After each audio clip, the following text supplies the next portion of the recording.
Hello, Peter Courtenay. We just have had this conversation. Of course, I've got to open it up with this because I would have said Peter Courtenay.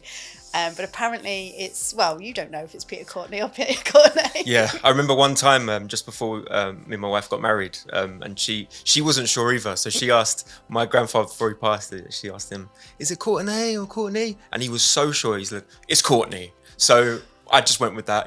Can't really argue with that. So, but as I was saying to you, some of my French colleagues will be like a Courtenay. Yes. So yeah, whatever suits you, whatever floats your boat. And I think just because of my background, French teacher, I think it should be Courtenay.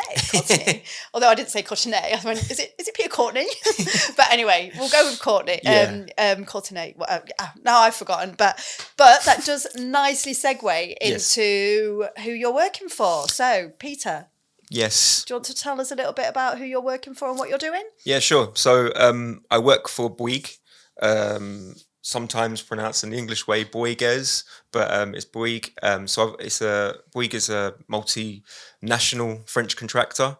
So I've been there nearly 10 years, and quite a large contractor. Of course, a large presence in France. We've had a presence, I think, in the UK for at least, I think, 30 years. So quite established in the UK market. And before that, I was a consultant, but I've been for Bouygues for 10 years, and I work within the technical department. Mm-hmm. So I'm not sure how common it is for, let's say, contractors to have a dedicated technical department. But within the technical department, I basically lead on operational carbon, overheating, building physics, these kind of elements on our projects. So I think how I try to explain how we fit into the organization is we're kind of like the middle guys between the consultants that we employ and our site teams. We generally get involved in quite large construction projects. Yeah. So there's a wave of information, a lot of information to dissect, and we kind of try to understand it, see any gaps in the design, or any optimizations, or just where are we at with the current project, and try to translate that as simply as possible to our colleagues who have different specialisms in construction, in programming, in all kinds of different things. So yeah, that's where I sit. Yeah, and I think we first connected on the back of a podcast I did with Anne-Marie Fallon. Yes, yeah. Because I think we spoke a little bit about Passivhaus. Yeah. And obviously you are Passivhaus. Are you Passivhaus certified? Yeah. Yeah, so I did a course, I think it was almost 2 years ago, and Anne-Marie was one of the numerous teachers on the course. It was an online course. So I connected her through that. And yeah, so it was Passivhaus, so accredited Passivhaus designer, certified Passivhaus designer. And the reason really why I decided to do that, and I was supported through Bouygues to do that, was really we saw a more appetite in the industry for Passivhaus projects. Ever since my master's, where I was introduced to the idea of Passivhaus, it seemed interesting to me. Interesting then, you were introduced, because I'm not sure everybody is introduced to Passivhaus. Sure. So I actually did civil engineering for my bachelor's, and then during that course, I was really introduced through some of the guest lectures and some of the modules on climate change. And I mean, we're talking, what was it, 2010 to 2013. So during that period, climate change was on the increase. Yeah. There was more knowledge about it, but it was still quite an emerging topic, like it probably still is today, but it was definitely a much more emerging topic. And there was a really interesting graph that really stuck with me, which was, there was a pie chart showing the different the different uses of energy and the different proportions of what is causing climate change, essentially. And it was, I think it was like 30% of, I think it was the UK context, 30% of carbon emissions associated with building energy or building operations. Yes. And I was doing civil engineering, and civil engineering to me was more the structure, the kind of, designing a structural building, when actually where you could really make the most impact was in the usage, which was more related to building services, to the kind of operational yeah. energy usage and that kind of thing. So that stuck with me. I was trying to find graduate jobs with civil engineering. I wasn't getting anywhere, so I kind of at the same time was looking at master's degrees, and by chance, really, this course called Environmental Design and Engineering at UCL cropped up, and it was really appealing. So that course basically is everything I do today. So it introduced me to building physics, climate change. There was a module on retrofit where we learned about PHPP, the Passivhaus tool. So I was introduced to it. I was introduced to how complicated it was when you're trying to build it. So yeah, that was the introduction. And then fast forward about, I guess, 8 years later, where we now saw enough appetite to, first of all, get the qualification. And I think from our point of view, the benefit of getting the qualification is not necessarily to design Passivhaus buildings ourselves, but to really understand in depth how does this tool work? What's important? Like, because it's a series of, for people who don't know, PHPP is basically, I call it a souped up spreadsheet. It's got multiple tabs, and understanding exactly what things we should look for when we're looking at our designs. Because previous to that, when we were bidding for a project, we had the capability in France. So I was talking to my colleague in France who was a Passivhaus designer, and we found a lot of benefit in that. So that's kind of what triggered the idea of, okay, let's have this expertise in the UK because there's enough demand for it. And also I think it helps with just the way that we're communicating with our clients. We are quite technically robust contractor, I would say, in that we really want to understand the projects completely. And interestingly, that was during my induction at Bouygues, there was this really memorable section of the onboarding called cultural awareness. And what that was really boiled down to is understanding the difference between the British culture and the French culture. I wanted to talk about that. Yeah. and the idea, and what was interesting was, and I'm very much sit in the kind of the British culture in terms of my mindset at the time, which was you want to get the most important facts, concise, trying to not get into the detail too much, trying to just understand, okay, what is the problem, what are the solutions, how do we progress, kind of thing. Whereas the French mindset, I was told, and I think I'm starting to organically become part of that as well, is they really want to understand the detail. So they want the 60-page, 60-slide PowerPoint presentations on exactly what is the problem to really get a level of understanding of the whole every essence of whatever we're talking about. And there will be a lot of detail there. And I think for me, I feel like where we're at now within the company is we're trying to strike that balance of, yes, we want to communicate in the right way and not be overly complicated. Yeah.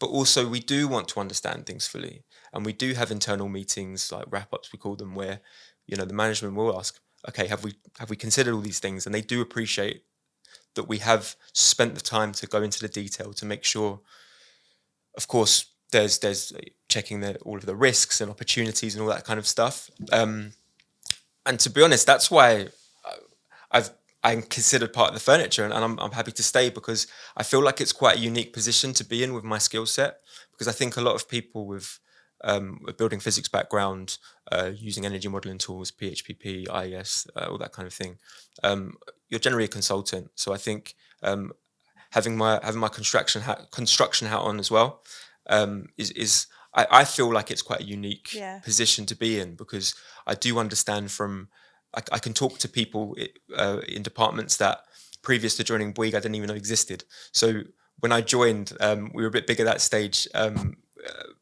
We had different departments, one called planning. And to me, planning was, okay, so you look at planning for local authorities and that kind of thing. And I realized it's probably a year or two later that no, planning is programming the construction works. And something like that was not even my radar, because before I was at a specialist sustainability and building services consultancy. So yeah, I do feel proud to be in that position, because you do get, for me, I think I get quite a wide understanding of the industry, if that makes sense, because you can understand, okay, the way different consultants work and also the way different clients are thinking and how we try to juggle with that and try to understand that and try to to be successful in that environment. I think, do you know, and I think that's, like you say, that is I mean, it shouldn't be a privileged position, really. It should be something. Do you know what I mean? It should really be. I'm not saying it should be part of what everybody does and everybody knows, but I think that there is a lot of disconnect in the industry. Yeah. And it's not often that you will have a client, a contractor, who kind of sees everything from a bird's eye view, perhaps like you do. But I can imagine that brings a great amount of privilege and strength, I guess, to the clients that you're working with and the projects that you're working on. Yeah, it can do. I thought about this the other day. We're a little bit like Marmite. Yeah, me too. In that, like, I've noticed, because I've been there now 10 years. You know that some consultants that you work with might not understand why I'm asking, okay, could you send me the IES model? They'll be like, we don't normally do that. And I try to give my reasons, and there are others that are really like, they're surprised, but they're encouraged by that, because a lot of people talk about collaboration, but don't really want to do it. And sometimes it's a buzzword, but that actually is kind of like in our DNA. Yeah. And it's not just transparency, right? Yeah, and it's just like, in the same way, and I try to say it like this, like, in the same way we would review, say, your REBA Stage 3 report. We see those modelling files as part of the report, in that we want to understand it. We don't want to, we don't want to take it and then, use it and give it to someone. No, of course not. We'll promise that, and we'll sign whatever declaration we need to do.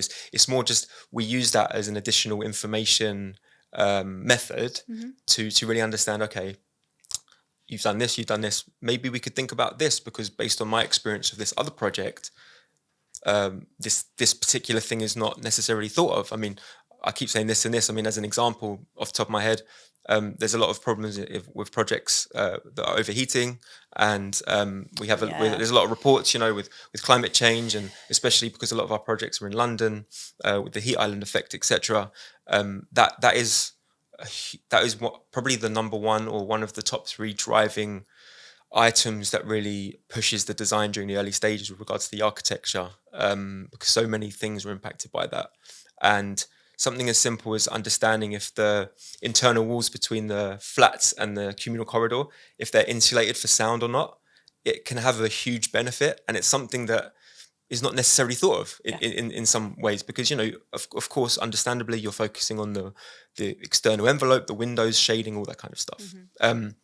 So, yeah, I definitely want to try to be a helpful reviewer, if you like, to just push the industry forward. Well, you're not doing it, I guess, and I think this is another thing that I see a lot of, is that there is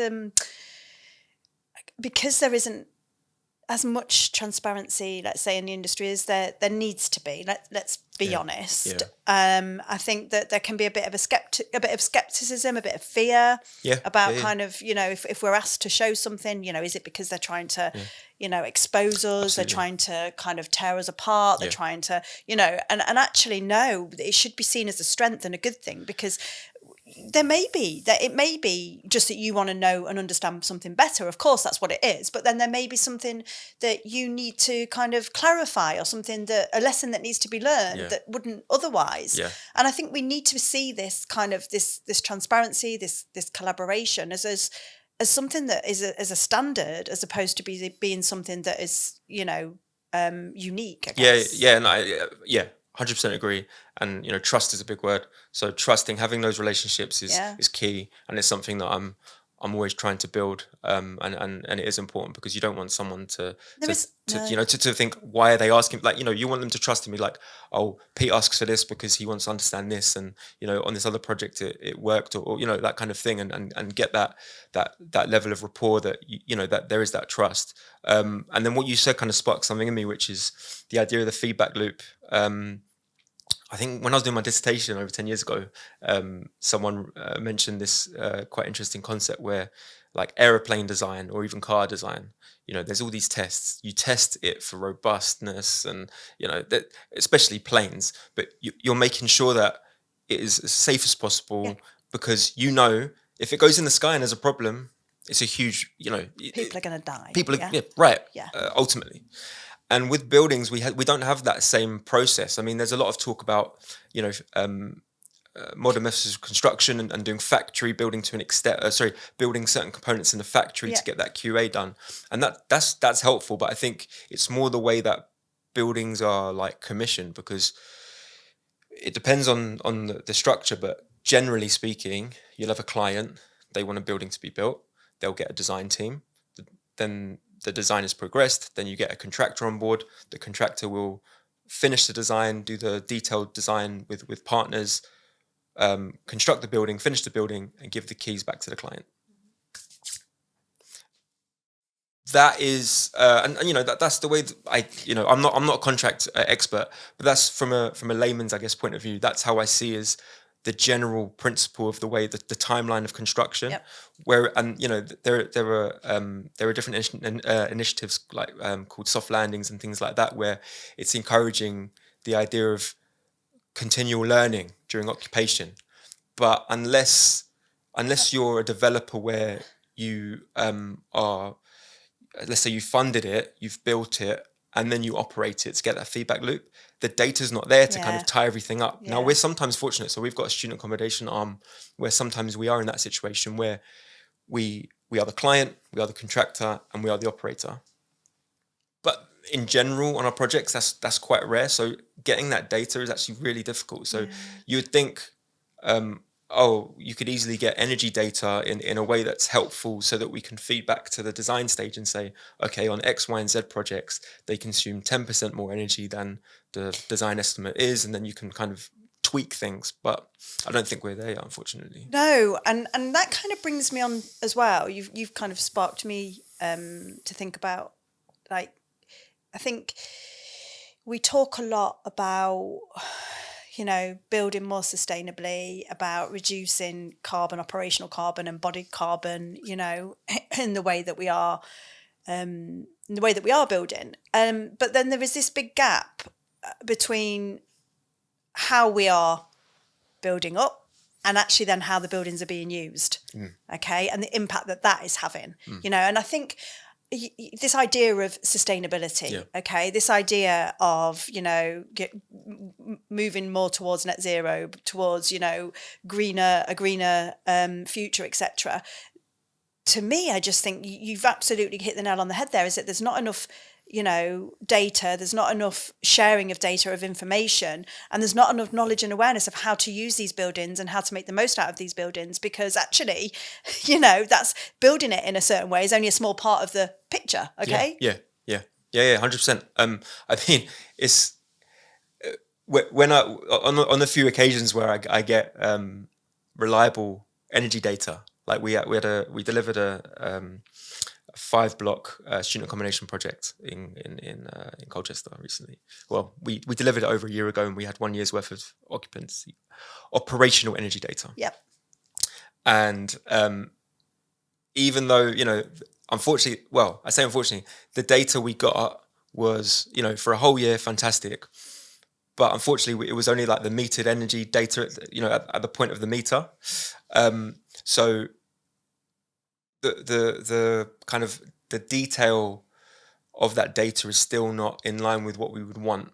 However, even though that was the case, I was able to, we have the raw data, then I can get the area of the buildings, the area of the buildings is the key one, divide it, understand, okay, that's the energy use per year in a way that we do for our modelling. So this, apples with apples, you have the same unit, so kilowatt hours per square metre per year. And interestingly, it was in line with the operational energy model. So it's like on the surface level, it's like, oh, that's great. Yeah. We predicted that much kilowatt hours. That's what it's actually consuming. The blocks varied, which was fantastic. And then the next step is we really need to push more for that, what I call like subcategorization. So essentially, okay, how much of that is heating, cooling, lighting, fans, etc.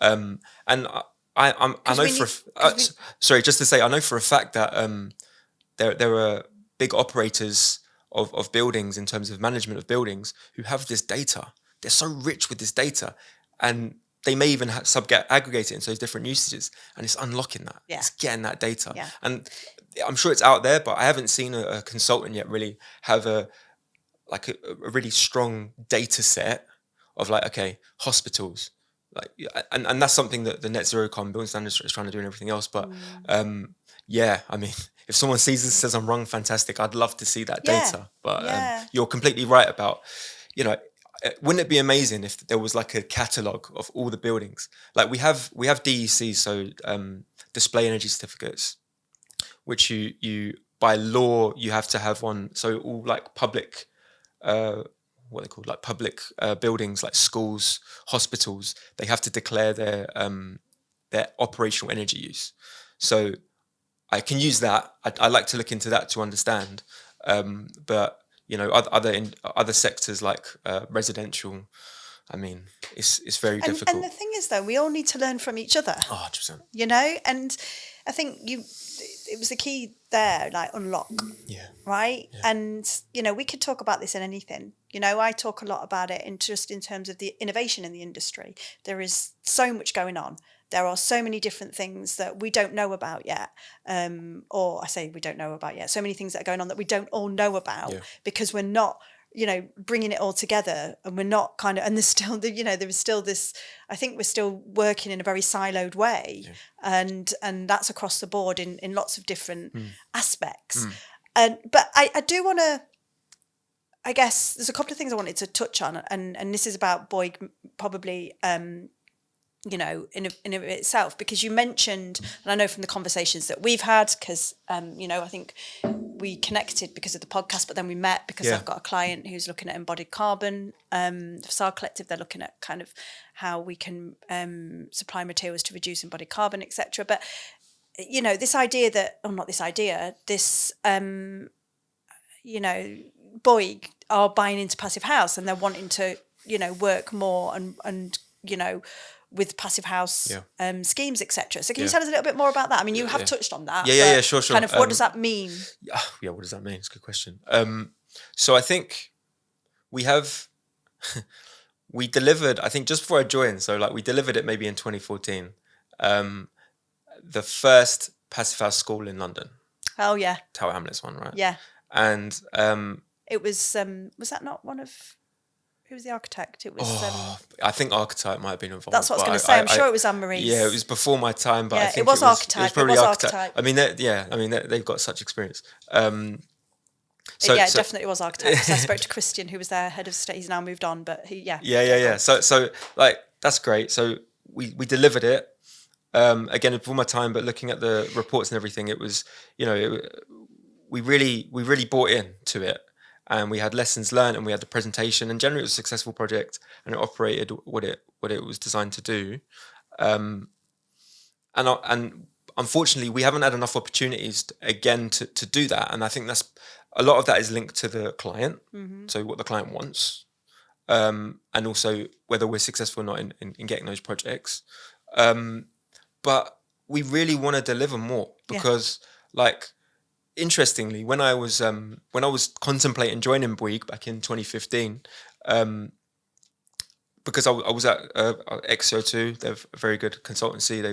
They're going from strength to strength, and I was very happy there. But what my fear was that if I go to a contractor, I feel like they're not going to have the same ambitions, and they're kind of just cruelly, don't contractors just want to make money? They want to just get the money, do the thing. That is the perception. And I was sort of like that kind of idealistic self of like, I want to make a difference. Yeah. And I feel like I'm going there too early. And credit to my wife Jackie, she was like pushing me, was like, yeah, but I think it's a good opportunity, this and that. And I was like, all right. And it was very difficult. And I think guys from XCO2 will know when I told them that I was leaving, it was a very difficult decision. But I'm so glad I went, because when I went there, I realized, no, they're not this cold contractor who's all about the bottom line. Of course, although they do exist. No, I mean, and the bottom line is important for our sustainability. Yeah. And I remember one of my technical directors saying, at the end of the day, the works on site pay your salaries, and it's like, that's true. We need to stop thinking that profit isn't a part of sustainability. Of course it is. And absolutely, and it's like, I think because of the way we're structured, like what I've already mentioned, we do revel in technically challenging projects. That's not like I'm not trying to be a buzzword. I'm coming as an individual. Bouygues haven't asked me to come. I've told them, but they haven't asked me to come. But honestly, I do believe like that's where our USP is. Like, we delivered proton beam therapy cancer research. Proton beam UCLH proton beam therapy hospital in Warren Street. That took like 8 years. So like all three of our children were born in UCLH, and literally every time I was on that ward, I would look and see it still getting constructed, because it's like five levels underground, because of all the complex proton beams that have to be absorbed by a ridiculous amount of concrete and things like that. So it's a very technical project, and we do revel in those projects. And I think certainly how I would see it, and my colleagues may agree or disagree, Passivhaus is a technically challenging type of project, but it doesn't have to be, if that makes sense. I agree. It's about a mindset shift. It's about doing things properly. I was actually going to just kind of, because technically it doesn't have to be if you've got the right. You just have to have the mindset. Exactly. And there is a lot. And you've got to be invested in it from the beginning. Yeah, you've got to be invested in it from the beginning. And one thing that I wanted to mention, because it does drive me nuts, is the disconnect between good design, so Passivhaus, and then all the regulations and the planning stuff you have to do, right? Yeah, no, and very good point. I've tried to like use my little voice.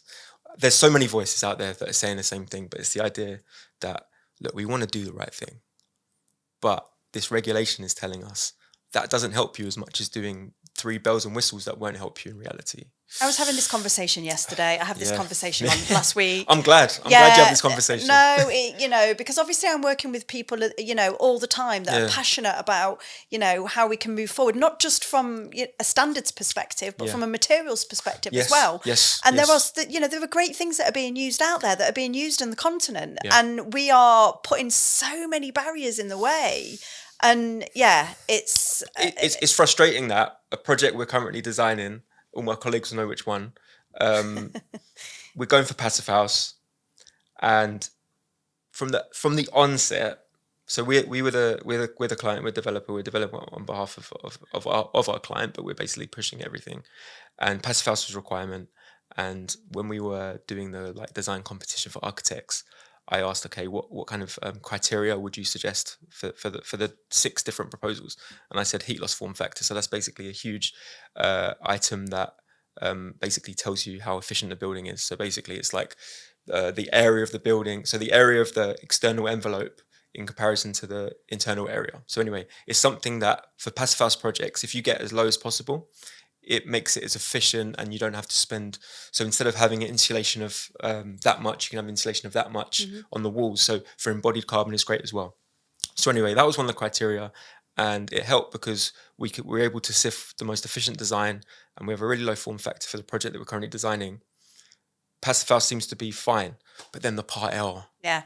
It's like you would actually find it easier to pass Part L by changing from heat recovery ventilation, which you have to have Passivhaus, and it's great, to extract only ventilation because of the way that it works. And it's like, come on, guys, can we not just say, look, we're doing Passivhaus, guys. This is a respected kind of scheme that has a lot of evidence of good outcomes. Can we not just get a dispensation? Can we not catch up? Yeah, can we not just have okay, you don't have to do that because you do that. That's my idea, and that's. And what part of it? How much of this kind of disconnect, do you think, plays a role in kind of the performance gap? Oh, huge. I mean, so I did a Passivhaus kind of. It was geared on schools. I think a few years before I got my certification, and it was just kind of going through different case study projects. I think it was a seminar of like 6 sessions, and I was thinking, why is every example a Scottish school? So I was like, why is this, right? And then it was clear that the way the funding worked in Scotland was, if you construct a school and it operates in use of a certain level of energy, you get funding. Yeah. And then, so these guys at early stages, they're like, right, what's the most important thing? That we get this funding by making sure our energy use is within a certain range. Yeah. So they're like, okay, should we design for Part L? No, because of the performance gap. Okay, so what is something out there that is reliable, a sort of scheme or a design process that's reliable, has a lot of a good track record? And they went for Passivhaus on all of those projects. It wasn't just one of them. It was, I mean, I don't know if it was all of them, but it was so many of them that they had enough case studies.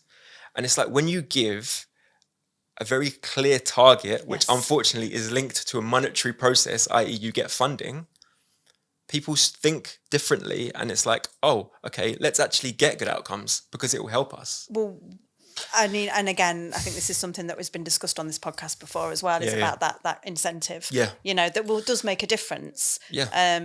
You know, and when we can't kind of, you know, I suppose, deny that or run away from that. Yeah. But it's a shame, really, isn't it, that that's got to be the case. I mean, I think initially, you know, I would love if there was a similar scheme in the rest of the UK, kind of on a larger scale.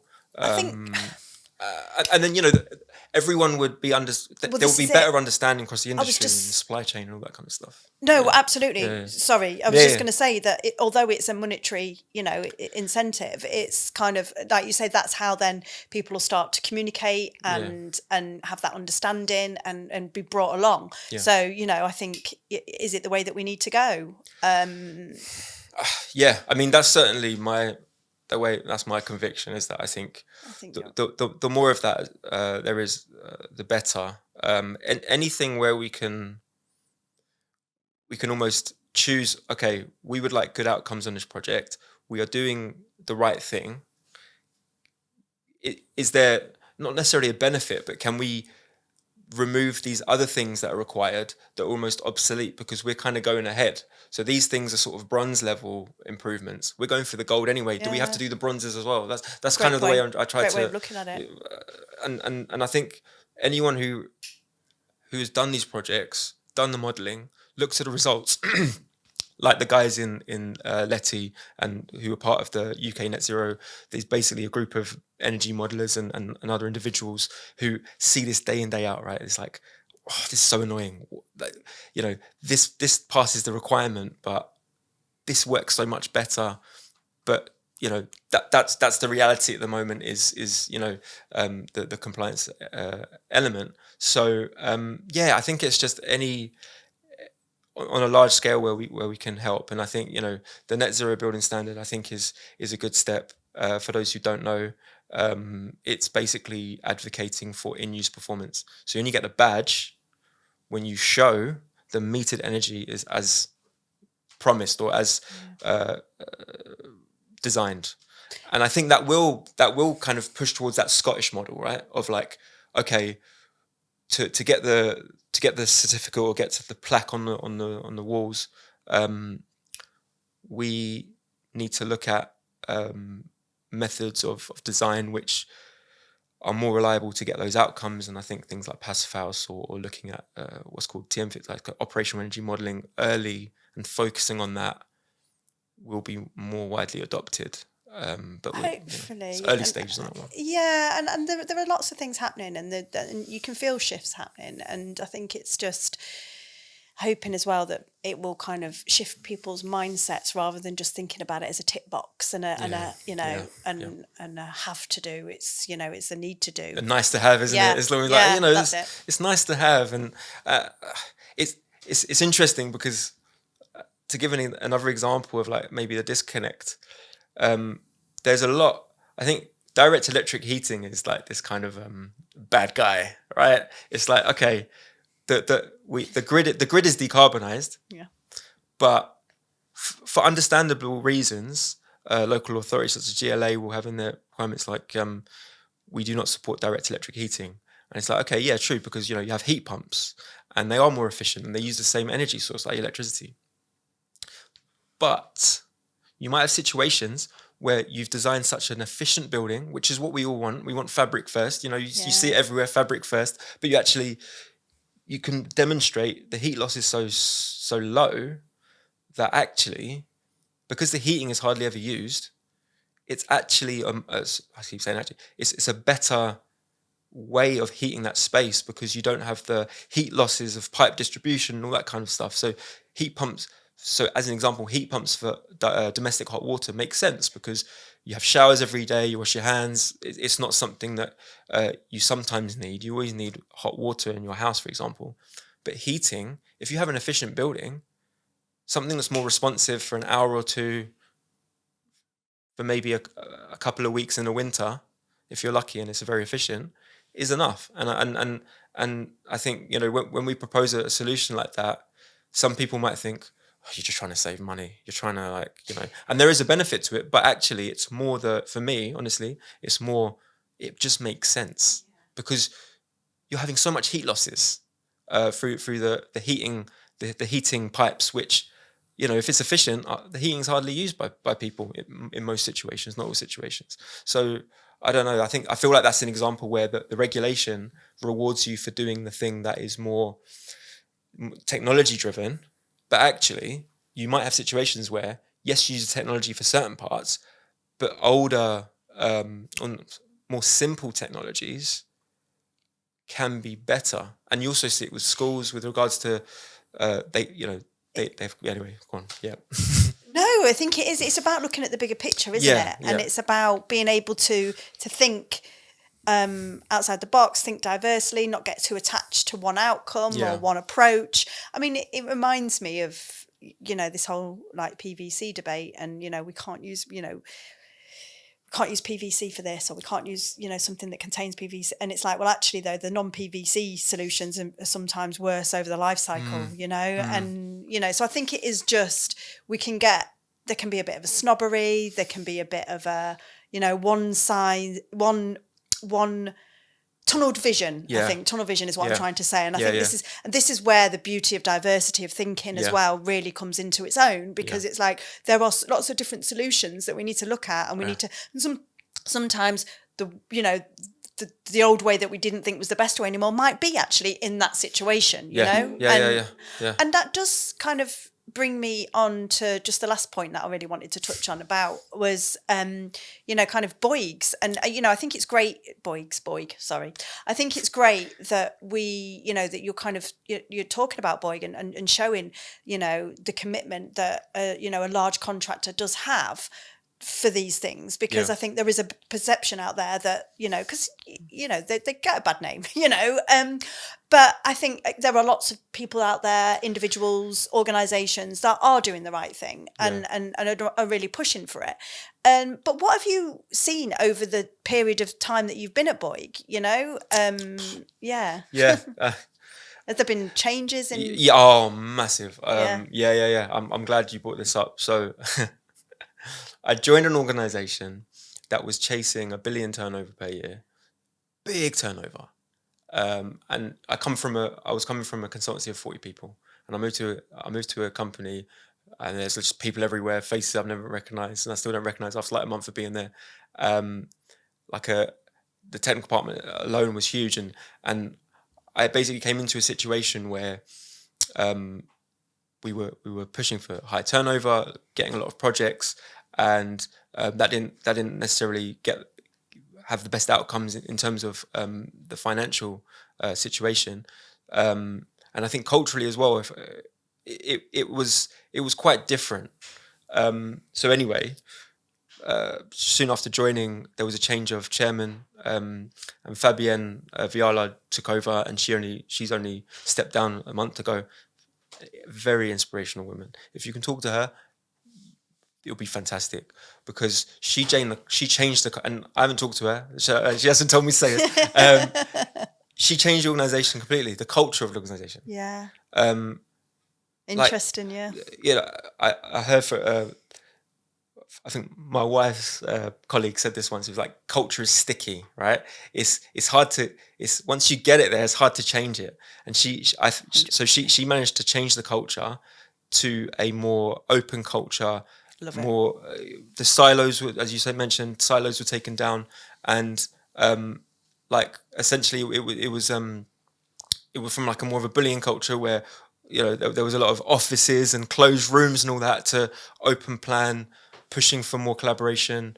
And alongside that, she also supported my idea for a parents network a few years ago, because during COVID it was unbelievably difficult for me and my wife. We had two, expecting a third, and doing the shifts of working both full time was so difficult. So and I had issues with line management at that time. So I think something like that was really helpful and supportive. So she's really done amazing things. That's a really important point to make as well, is about how supportive it was of you as well, as because we talk a lot about supporting women, you know, coming back to work and parenting, but it's really important that obviously when we're doing that, we're also supporting dads. I think that's a really important point to make. But carry on. And something to mention. So the culture shift has been huge. The way I've seen generally, the way we work is a lot more collaborative, and maybe part of that is because I'm part of the furniture, and people kind of understand what I can do, and that is fantastic because it means I can get involved in projects a lot earlier. So at the start I was firefighting, like, we delivered something and it doesn't tick the boxes, why is it? And I'm like, well, it's too late, I can't really do much. Whereas early stage, I can have the maximum impact. So that's been fantastic. And I do feel like as an organization, we do really value like technically robust solutions or answers or questions. And again, I don't know what our competitors are like, and I'm sure they've got great individuals as well. But I get that sense it's quite rare to have that. But in terms of the reputation thing that you mentioned, it's really interesting, that because there's a whole supply chain, right? So we are the contractor. We'll have multiple packages of works that different subcontractors will do, and we sort of oversee, and that's the way contracting in the UK is generally done. But if there's a problem, you're to blame. You're the front of it, right? So we have a huge responsibility. And I think that kind of does kind of also kind of helps expand my point a little bit as well, is that sometimes the blame comes to you because you are the face of it, when actually is it, you know, someone else within the network and the whole thing with you know across the industry, rectifying you know, buildings that with the fire risk stuff that comes in, that every contractor is, you know, involved in, with the way that our post Grenfell, the way that we're looking at design and build generally, and I know that we have a dedicated team that does that. And you know, we were, just like other contractors, were involved in projects where certain things needed to be helped. But to be honest, I see it from the outside. It's like, but we're putting our hands up and saying like, okay, this was situation now. This situation now. Yeah. We're looking to rectify it. Yeah. I do feel like we're quite proactive with doing that stuff. I'm not in that team, but living in a new build that was built 10 years ago by another contractor who actually, you know, was a good contractor, and I'm glad about that.